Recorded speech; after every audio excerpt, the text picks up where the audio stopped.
Well, it's a beautiful day. Finally the clouds cleared. Actually, when I arrived, the captain apologised when we landed. He said, ladies and gentlemen, welcome to Faro Airport. Sorry for the weather, because it was cloudy and bloody raining, which is pretty unusual. Anyway, I'm on the last stretch to the Cape of St Vincent, which is pretty much at the southwesternmost tip of Europe, pretty much at the end of Portugal. It's got a nice little lighthouse in the end. It's got these like 100 meter cliffs down to the ocean. I didn't know it actually, but this place is like it's a bit of a surfers paradise as well. I'm guessing they probably come when it's a bit warmer.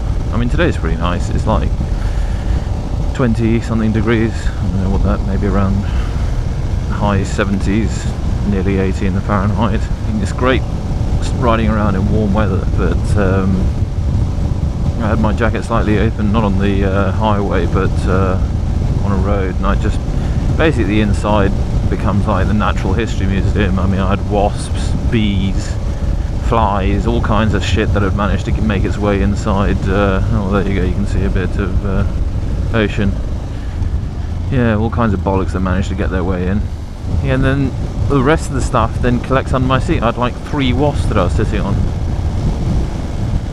I'm surprised I didn't get stung. Stung on the freaking gooch.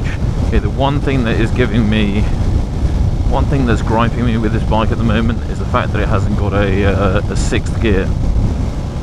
And every single time I want to go for that 6th gear, it's just not there. It's just a bit annoying, because it means that at highway speeds, it's like you sort of cruise at about 5,000, 6,000 RPM, which is just a bit high. I mean, it's comfortable. I mean, there's not really vibrations that are overly bothersome. I mean, a V-twin ain't going to be silky smooth, but it's pretty good. Oh, look at those clouds. Probably barely at like 500 feet. Pete's going fishing.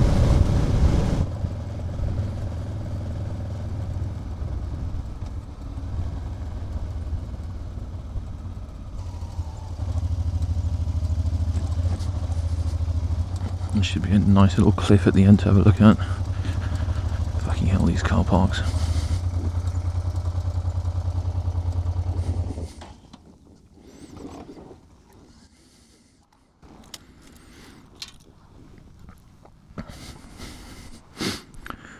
Oh wow, let's have a look. How high are we? Yeah, pretty high. Not too choppy either. Yeah, so that's the lighthouse, Cape of St Vincent. I think there's, yeah, I'm not sure how. With a person, yeah, you could maybe fit 50 people up that height. Yeah, call it 50 meters. Yeah, 5 times the size of a Olympic diving board. Well, I've ridden a short way up from Cape of St Vincent, so I don't know, maybe 5-10 kilometers, and they got like these wind turbines. I mean, I know you Kumbaya, our environmental guys, love these things, but good lord, they're ugly. I mean, this is a beautiful place. I mean, yeah, they're marvels of engineering, great and everything. Makes a racket as well. I mean, there's a sort of a hum that it makes. I mean, they're not even going at full whack. I mean, half of them are stopped. I mean, I reckon I do more farts in a day that could power a methane gas or gas-powered station, get more juice out of it than these bloody things. I mean, I've never actually ever seen these things close. I mean, they're massive. I don't think these are even the largest ones that you can buy anyway. I mean, don't get me wrong, I mean, they're interesting to see. But I wouldn't want these littering areas of outstanding natural beauty, like in, I think, where are they wanting to put them in, like in, I think Cumbria and I think Northumberland, some of those national parks. I mean, it doesn't even wind all the time in these kinds of places. I mean, it looks like, yeah, no, they've reached a sort of a cut in speed now. I don't know how many megawatts they create each one of those things. Oh well, this one's got its, this one's getting a bit lively. I reckon they've got an electric motor inside them. So when someone comes to have a look, they actually put them and they get them running so that we don't think that they're a waste of money. Actually, I'd say the main objection that I have to these things is that the subsidies and the grants on these things are just too massive. I mean, I think when they get put up, the government basically pays for the build cost, and then they also get paid for the feed-in tariff, of course. It's basically free money to put these bloody things in, which is I think is just a little bit wrong. I think if you want to make renewable energy work, you've got to actually make it profitable rather than just rely on handouts. But the riding out here is just amazingly beautiful. You've got these sort of old farmhouses. The Atlantic Ocean is somewhere just over the hills out there. I'm going to try and find a road if I can get down to a beach. Forgot to bring my board shorts. I have to do the classic take the leathers off, jump in the ocean and just let the sun dry me off. I'm not sure what the skinny dipping laws around here are. But anyway, no one should care if it's just a beach and me on it. Yeah, so up over there, that mountain right in the distance, but I'm going to ride up there. That's where I rode yesterday in the clouds. It looks like the clouds are just starting to come back again, but I think the cloud ceiling is just high enough that I should still get a half decent view. I think now that I've also ridden in, I keep on searching for that 6th gear, bloody annoying. I think now that I've ridden in all the gear that I've got, I've ridden it in like pretty much 0 freezing temperatures, and I've also, now that I've ridden in about sort of plus 20, 25 full sunshine, I'll do a bit of a review on them because they're pretty versatile. You know, I wanted to try and find some gear that I could use in a whole range of temperatures rather than trying to spend loads of money on several different bits and pieces that I'm, you know, having to either carry around or swap and change.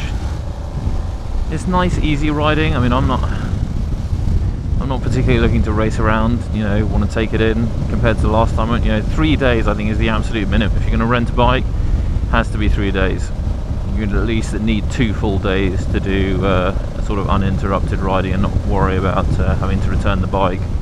Ooh, looks like a bit of sea fog up there, coming up the cliff. That's a pisser, actually. Ooh, I wonder if I can capture some in a bag and take it home. It's just above me. Actually, yeah, that was the other thing. How's the Transalp? Yeah, Transalp is good. This one, when I picked it up, it had about 55,000 kilometers. It's still perfectly fine for a Honda. Probably 1 or 2 horses have left the paddock since it was first built. It's definitely a lot less powerful than my KTM. You know, when you're used to a bit of extra kick, you kind of sort of search for it, especially when you're traveling at slightly higher speeds. But it's been comfortable though, really comfortable. No complaints about vibrations or what have you. Sometimes it sort of feels like it's a bit more vibraty than normal. Oh my god, caravans. It's so weird. It's like sunny, but it's so foggy. I think I'll have a look at this beach over here. The only thing about the Transalp is it's just I find it at least to be a little bit ugly. Unfortunately, it was already booked out by the time I got to the rental place. I wanted the NC 700X, which I think is, yeah, that's the replacement for the Transalp, and that's got a 6th gear. Oh, look at that! These are all aloe vera plants on the GS. Actually, you know what? I do crave. I would like to try at least a GS 1200. I wish I had more power, but the only thing is that the higher capacity you go, just the heavier it gets. So there are roads around here where you can get yourself into a sticky situation with balance. I'd hate to bin the thing on the excesses that we've got. Or the excess. Oh, there we go. There's a bit of beach around there. Some kind of sandbank. Ooh, easy tiger. May have potholes, but it's still better than roads at home. Fucking hell. Whoa, whoa, whoa, whoa. Anyway, that's the beach. Nothing much to see. I'll check back in when I'm somewhere where I can see something.